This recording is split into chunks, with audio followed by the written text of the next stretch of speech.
Welcome to week number 7 for ECE 111, Introduction to ECE. Today we're going to be looking at topics that you cover in Circuits 2. Now again, in terms of the prereqs, Circuits 2 is right here. Circuits 2 is one of the first courses you take after Circuits 1, of course. Once you get here, you're open for co-oping. Again, most companies wait until you finish Circuits 1 to co-op because half of our students change majors. Once you get through Circuits 1, you're probably going to graduate. In addition, the information used in Circuits 2 is used in pretty much every other course, especially signals and systems. Now, what we've looked at so far are circuits with resistors and voltage sources. If you add a capacitor to the circuit, instead of using algebra, you suddenly start needing to use calculus. And again, if you look at Circuits 2, its prereq is Math 2, co-req is Math 266, differential equations. That's because once you add capacitors and also inductors, you now need to use calculus to analyze these equations, analyze these circuits. Oops, we're about to get a guest. Here's a guest visit from Momo, the cat. Say hi, Momo. Anyway, a capacitor, this is a variable capacitor used in old radios. A capacitor is a parallel plate device. If I charge up one plate plus, the other plate minus, it stores energy. The units of a capacitor are farads. It's a constant epsilon times the area of the capacitor over the distance between plates. The bigger the area, the bigger the capacitor. The smaller the distance between plates, the bigger the capacitor, the more energy it stores. The units are farads. To give an idea what 1 farad is, if I have a parallel plate capacitor like this with air between the plates and place the plates 1 millimeter apart, you need an area of 113 million square meters. So likewise, 1 farad capacitor is actually really big. Most capacitors we deal with are in the order of microfarads or nanofarads. And a capacitor, the basic equation for capacitor is the charge. The number of electrons stored is the capacitance times the voltage. As you increase the voltage, you increase the charge. Q is coulombs. 1 coulomb is 10 to the 18th electrons, so huge number. Coulombs per second is current. If I take this equation, the basic equation for capacitor, and differentiate it, assuming C equals constant, I get dq dt, that's current, is C dV dt plus V dc dt. This is if you have a time-varying capacitor. If we took the plates and varied them back and forth, I'd get current flow. That's kind of how the heart works. Heart behaves like a variable capacitor. Assuming the capacitance is constant, I wind up with this equation, I equals C dV dt. That's the fundamental equation for capacitor. What that means is that any circuit that has a capacitor is described by differential equations, and you can count. If I have 10 capacitors in my circuit, I need to use, or it's described by a 10th order differential equation. That's why you need differential equations to take Circuits 2. If I integrate both sides, I get this equation. Essentially, capacitors are integrators. They integrate the current going to the capacitor. As current flows in, it stores it. The more stored charge, the higher the voltage. So here's a practice problem. Suppose this is the current to a capacitor. Find the voltage. Well, this is a problem we've looked at before. For a capacitor, voltage is 1 over C integral of I dt. Capacitors are integrators. If I have a 1 farad capacitor, this is a really big capacitor. If I have a 1 farad capacitor, simply integrate the current, I'll have the voltage. And I also have an initial condition. Assuming the capacitor is discharged and I start from 0 volts, I could then see what happens. Capacitors actually store charge. They will bite. That's kind of like a Leighton jar. Back in Ben Franklin's times, they would take a Leighton jar, it's basically a capacitor, charge it up to a couple thousand volts, and then just leave it sitting in a room. Then when somebody comes by, it would discharge, it goes zat, and shock you, and everybody laughs, ha ha ha. That's capacitors, they store charge. That's kind of one thing you got to watch out with capacitors. They do bite. If you see a capacitor, a big capacitor sitting around, have some respect for it. Technicians typically take a screwdriver and short it across the leads of capacitor they see sitting around just to discharge it. Otherwise, it could shock you. The small ones that we have in lab, don't worry about them. They don't have enough power to do anything.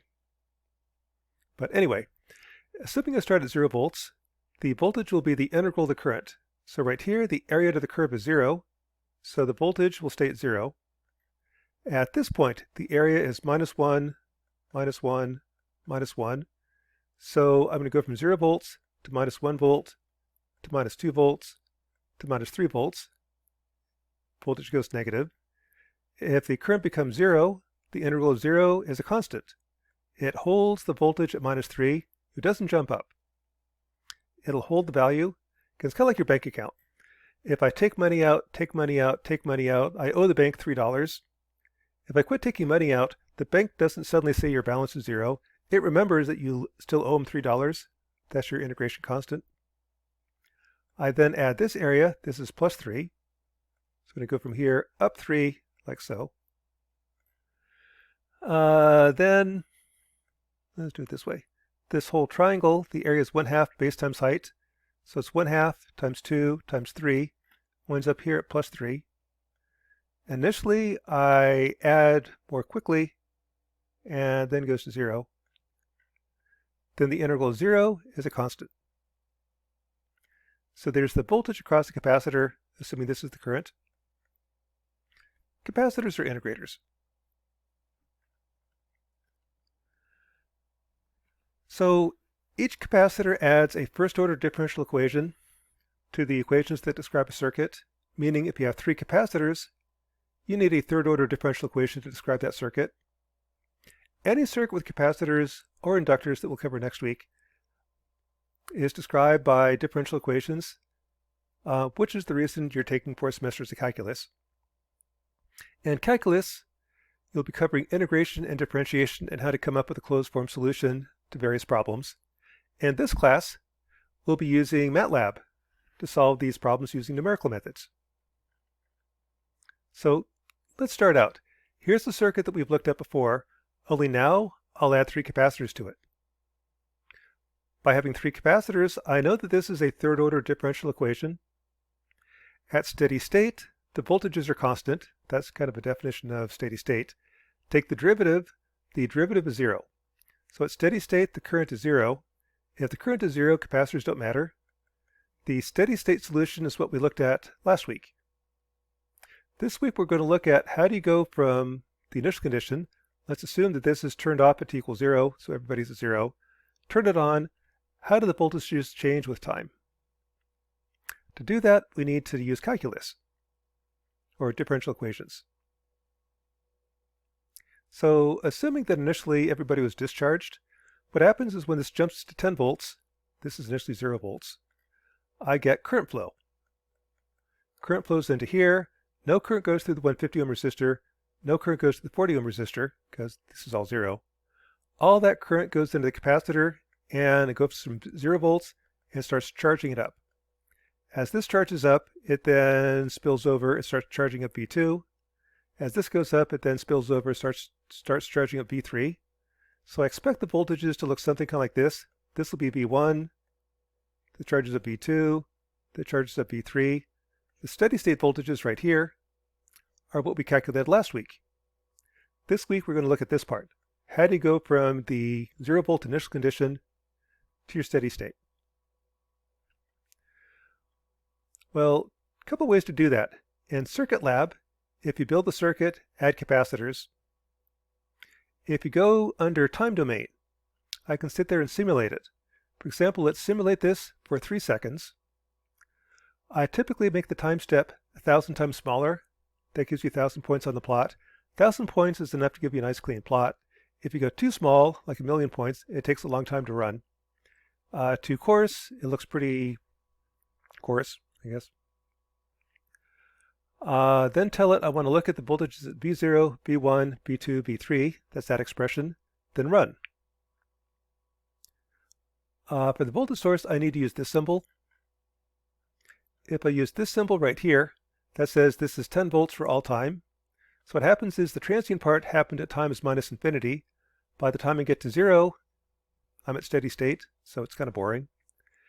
if I use this symbol, that's a step input that says that V1 is 0 volts for a time less than 0, jumps up to 10 volts at 0 seconds. So now when I run the simulation, this is what I get. So this is V0, the blue line. It starts at 0 volts, at t equals 0, jumps up to 10 volts. I see V1. I quickly start charging up the first capacitor, that then charges up the second capacitor, that then charges up the third capacitor. And if I let it run long enough, I'll reach steady state.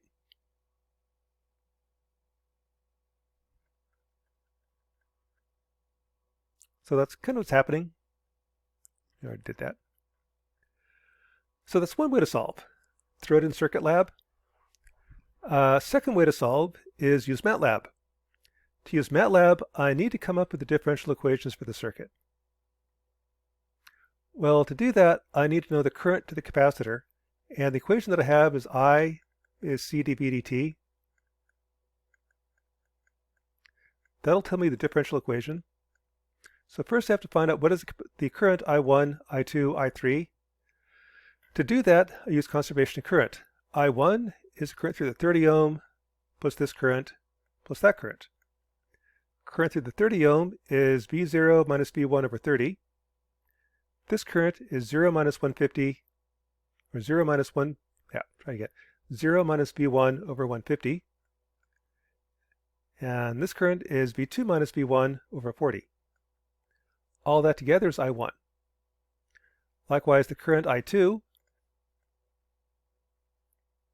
erase all that. The current I2 is this current, V1 minus V2 over 40, plus this current, 0 minus V2 over 200, plus this current, V3 minus V2 over 50. All those currents together are equal to I2. Current in equals current out. And finally, at node 3, current in is V2 minus V3 over 50. This current is 0 minus V3 over 250. Those together must be I3. Current in equals current out.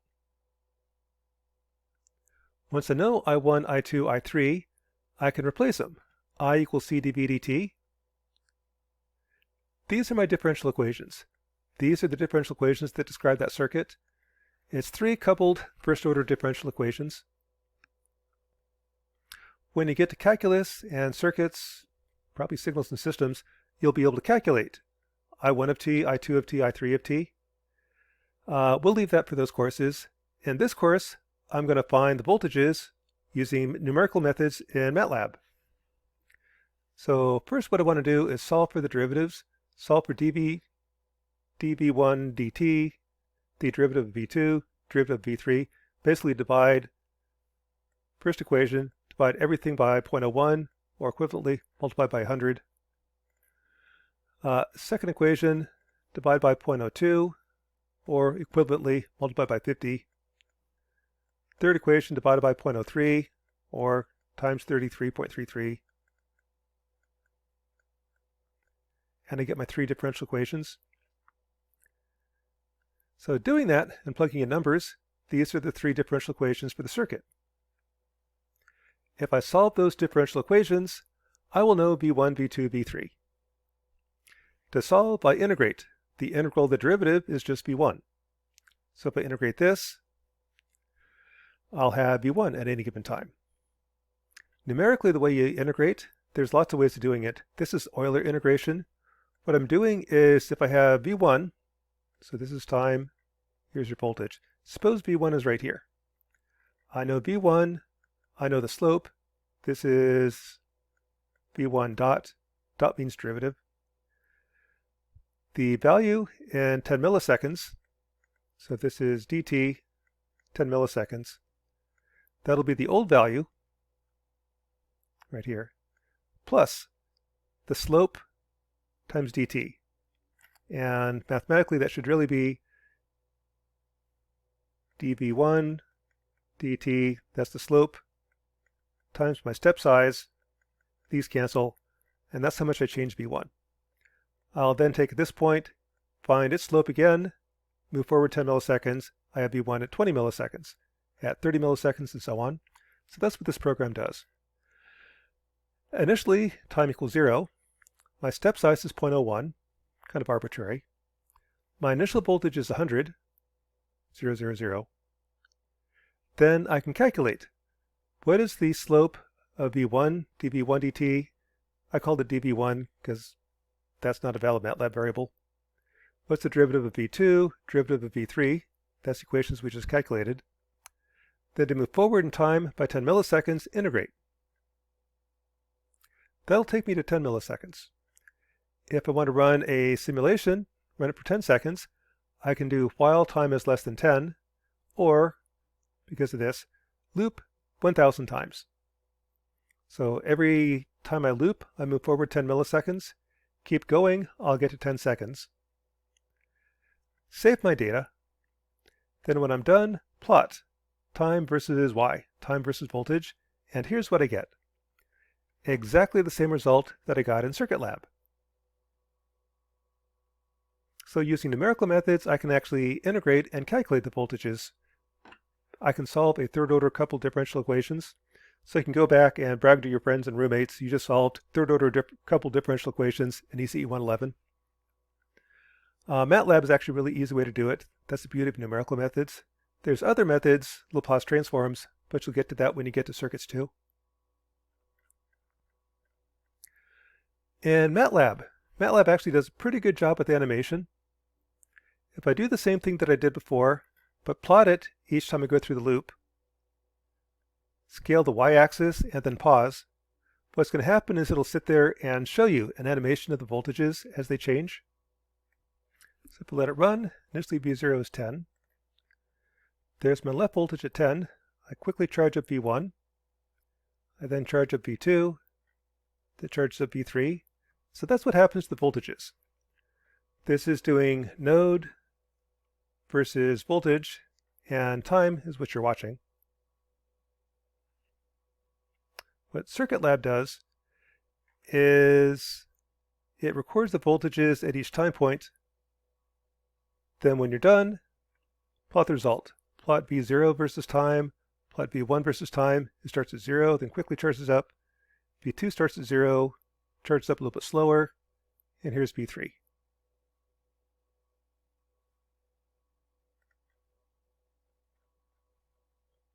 Okay, so that's a third-order differential equation. Suppose I had a 10th order differential equation. Suppose I had a 10-stage RC filter.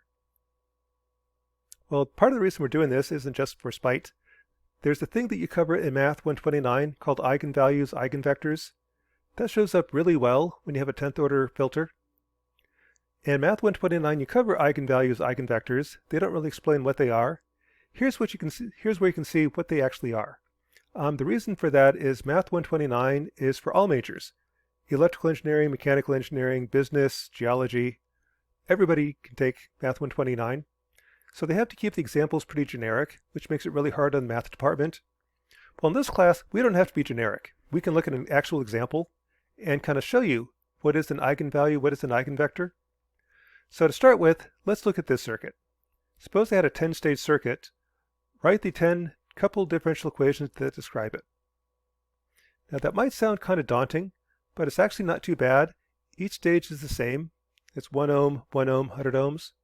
So let's write the differential equation for node 1, and then all the other nodes will be about the same.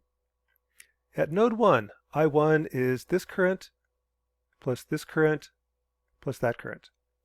So I1 is C dV dt is V0 minus V1 over 1 plus V2 minus V1 over 1 plus 0 minus V1 over 100. Now multiplying it out and simplifying, this is the differential equation for V1. Node 2 will be exactly the same, 3, 4, 5. Just increase the indices. They're all the same, except for node number 10. At node number 10, there is no 1 ohm resistor because there's no node 11. So what happens is on node number 10, this disappears, and I just have dV10 dt is just 1 divided by 0.01. 10 V9 minus 10.1 V10. Essentially what happens is at this node I lose 20.1 units of current 10 goes left, 10 goes right. The extra 0.1 goes to the 100 ohm resistor. At node 10, at any given time, I lose 10.1 units of current. 10 goes left. The extra 0.1 goes to the 100. Okay, so I now have 10 coupled differential equations. Let's simulate. One way to do that is this. I'm going to use matrices here. I've got 10 voltages, so V is a 10 by 1 matrix. That's your V1, V2, V3, up to V10. This is dV dt. I'm going to call it dV, so it's a valid MATLAB variable. The voltage on the left is 10 volts. Everybody else starts at 0. And there's my step size. Starting at time equals 0, run for 100 seconds. The derivative at node 1 is 10V0 minus 20.1 V1, 10 V2. Likewise for all the other nodes. So this is just kind of increase the index one by one. The 10th node is slightly different, 10, 10.1. Once I have the derivative, integrate. This is the beauty of matrices. I don't have to do 10 different integrations. I can just say this is a 10 by 1 matrix. It's whatever it was before, plus the derivative, that's a 10 by 1, times dt. Move time forward, plot it, and repeat. And here's what it looks like. So in MATLAB, if I let it run, this is node 0, 1, 2, 3, up to 10. This is your time in seconds. And I start out, the bar starts warming up. The first node warms up or charges up quickly, then charges up the second node, third node, fourth node.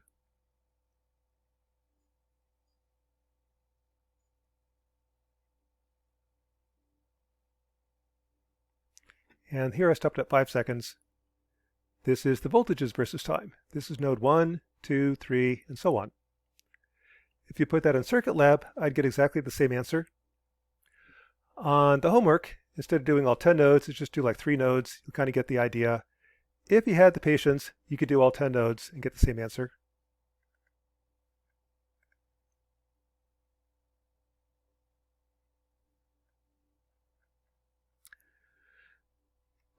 This leads into the concept of eigenvalues and eigenvectors. Suppose I want to describe how the system behaves.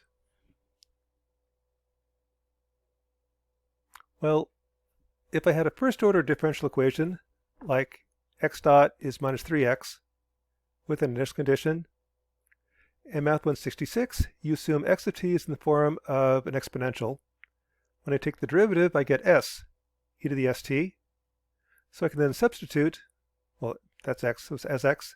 Substitute s means derivative, so this is the derivative of x is minus 3 times x.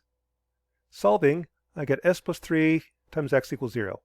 That either means that x equals 0, the trivial solution, or s is minus 3. At s equals minus 3, that means that your solution is in the form of e to the minus 3t. Given the initial condition, at t equals 0, I know x0. This is the voltage at any given time. That's for a first-order differential equation. So what's going to happen is I have my initial voltage x0. It decays exponentially as e to the minus 3t. With matrices, it's the same idea. If I express the system in x dot equals ax, where a is an n by n matrix, then the solution will be the matrix exponential, e to the at times x0. In terms of eigenvalues and eigenvectors, I can split this up. It'll be some constant times the first eigenvector, decaying as e to the first eigenvalue times t, plus the second eigenvector and its eigenvalue, third eigenvector, third eigenvalue. In other words, eigenvectors tell you how the system behaves. No, eigenvalues tell you how the system behaves. Eigenvectors tell you what behaves that way. Now this is kind of more useful. Back in Math 129, I'll say matrix A has an eigenvalue. A property of an eigenvalue is, actually from here, I'm going to say S means derivative. I have Sx equals Ax. Bring the A left. S times the identity matrix minus A x equals 0. Take this guy, the determinant of Si minus A. equals, that's a minus sign, equals 0. The solution to this will be eigenvalues. The eigenvector has the property that matrix A times an eigenvector is the eigenvalue times the eigenvector. That's what you learn in Math 129. And that is true, but you might ask, well, so what? What does that mean? Well, here's how you can tell what it means. Again, another way of formulating it, the initial or the natural response is made up of eigenvalues, eigenvectors. The eigenvector is how it behaves, or is what behaves that way. Eigenvalue is how it behaves. So, for example, suppose my initial condition is the second eigenvector. What that's going to tell you is that all these terms are 0. I don't need them. The only term that's there is the second eigenvector. And the amplitude is what it takes to match it. It's going to be 1. And the eigenvalue is how it behaves. So this is the shape. That's how it behaves. Kind of think of a guitar string. If you took a guitar string and you excited this mode, that's the first mode, it's just going to bounce back and forth like this. The frequency is the eigenvalue. The shape is the eigenvector. If, on the other hand, I gave it this initial condition, that's the second eigenvector. The shape is the eigenvector. The frequency bounces up and down. That's the eigenvalue. That's kind of what this is telling you. So let's go back to the 10th order RC filter. If I express this in matrix form, I have 10 voltages, 10 states. The V dot will be like this, like at node 5. V5 dot is minus 20.1 V5 plus 10 V4 plus 10 V6, and so on.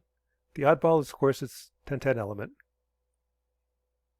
This 10 by 10 matrix has eigenvalues, eigenvectors. In MATLAB, I can input that 10 by 10 matrix. It's almost all zeros, so a quick way to do that is start with a 10 by 10 matrix of zeros. On the diagonal is minus 20.1.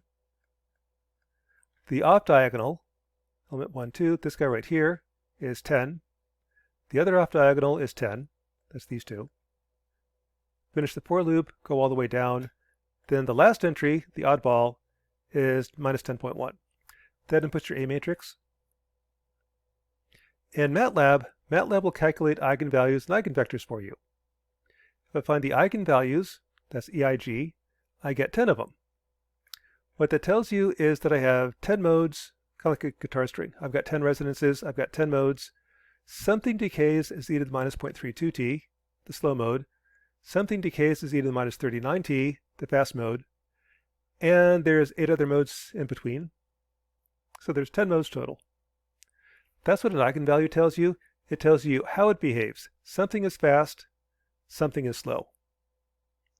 The eigenvector tells you what is fast and what is slow. So if I go into MATLAB and return 2 numbers with the eigenvalue I command, I get both the eigenvectors and eigenvalues. Very few people know what eigenvalues are, even fewer know what eigenvectors are. So MATLAB will calculate eigenvectors, but you have to give it an extra command to get that, because most people don't know what they are. Again, the eigenvalue tells you how it behaves. The eigenvector is what behaves that way. Something decays as e to the minus 39t. What that something is the eigenvector. If I make the voltages negative, positive, negative, positive, negative, positive, very quickly the voltages collapse. They cancel each other out, and they collapse as e to the minus 39t. Something decays very slowly. That's this eigenvector. If I make this the initial condition, the voltages will kind of start at a certain shape and they'll slowly decay out. And there's 8 other modes. So let's start out with the fast eigenmode. The first is you take the fast eigenvalue. Where'd you go? There you are. The first eigenvector times 20 to scale it. So it's going to go minus plus, minus plus, minus plus. Make that my initial condition. So there's the first eigenvector times 20. Let it run. Poof. Gone. That decayed as e to the minus 39t. So to slow that down,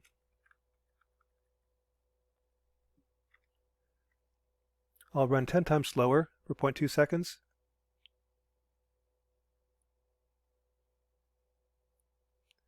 Notice the shape stays the same. The shape is the eigenvector. The amplitude quickly goes to 0. That's the eigenvalue. That shape is decaying as e to the minus 39t. And let's run that again just a sec. And we'll let that go for 0.1 second.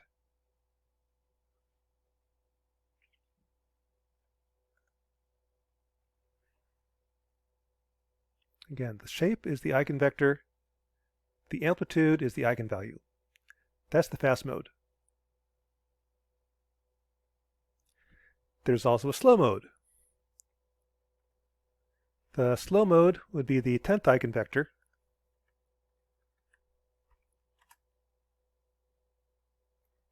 Looks like this. If I plot that, let's make that the 10th eigenvector. This is going to be a lot faster, so let it go a little bit longer.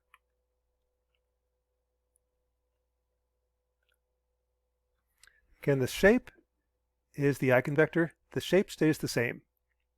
The amplitude is the eigenvalue. The amplitude is dropping as e to the minus 0.39t. That's the slow mode. And there's actually 10 eigenvalues, 10 eigenvectors. If I take the 4th eigenvector, that decayed pretty quick, decayed by its eigenvalue.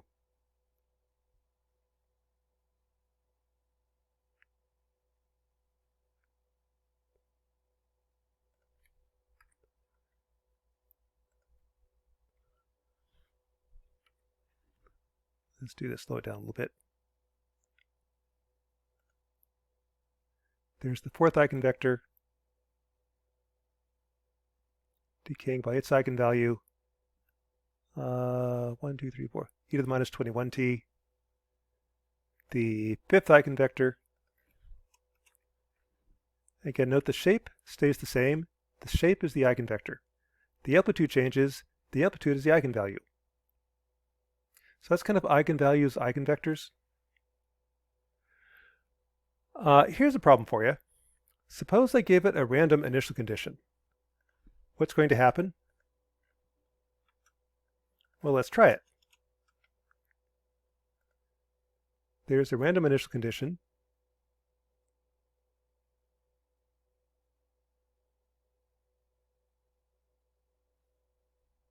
Let's see, what did I do that?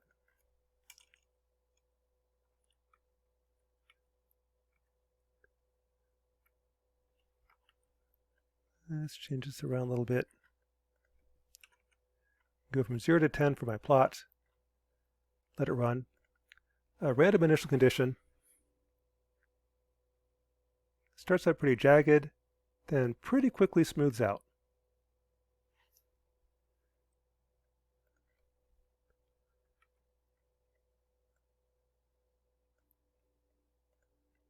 Different.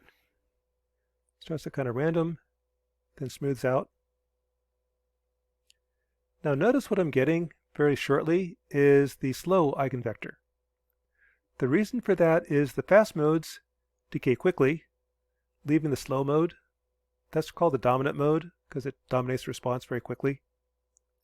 And that isn't just chance. Anytime I run this, I'll excite all modes because it's random. But the fast modes quickly go to 0, leaving the slow mode. So let's try that again.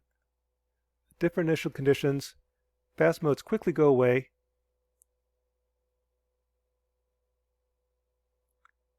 Leaving the slow mode. Probably stop that at 1 second. So there's your slow mode, decaying as e to the minus 0.39t, I think. Try it one more time.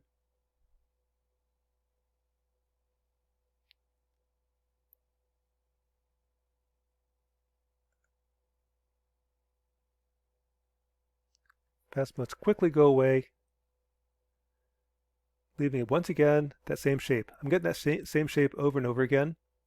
So when you're looking at steady state responses, or at the response after the transients have died out, that's the dominant eigenmode. That's kind of the idea of eigenvalues, eigenvectors. MATLAB isn't designed for animation, but actually does a really good job. With MATLAB, I can see eigenvectors. With MATLAB, I can see eigenvalues. Again, this is all eigenvectors. Only quick mode. Pass modes die out quickly, leave the dominant mode. If I go this way, I can see a pure eigenvector. Like here's the 6th eigenmode. And let's go plus minus in this case.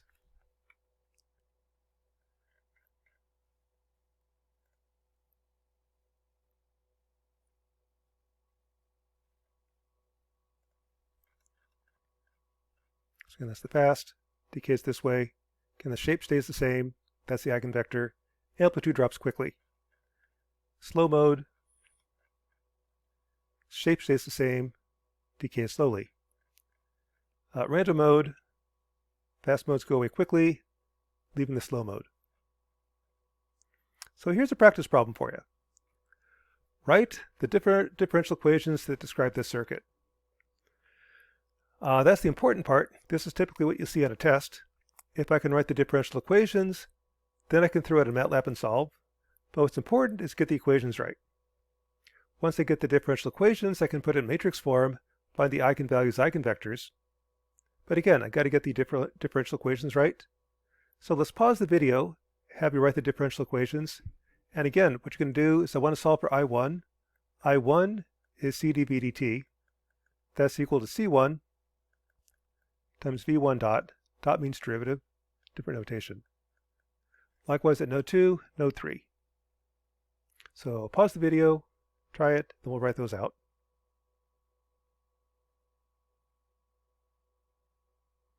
Okay, so writing these out, I1 is a current from the left, which is V0 minus V1 over 10, plus this current, which is 0 minus V1 over 300, plus this current, which is V3 minus V1 over 40, plus this current, V2 minus V1 over 20. Node 2, I2 is C2 V2 dot. That's the current from the left, V1 minus V2 over 20.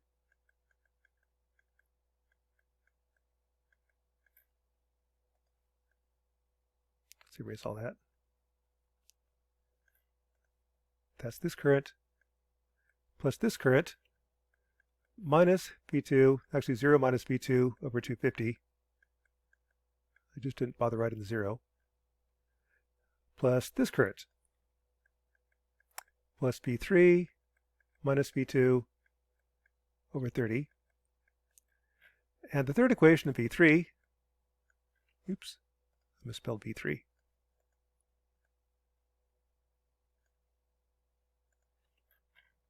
I3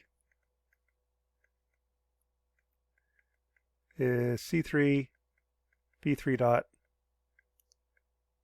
is equal to the current from the left, V2 minus V3 over 30 plus this current plus V1 minus V3 over 40 minus this current.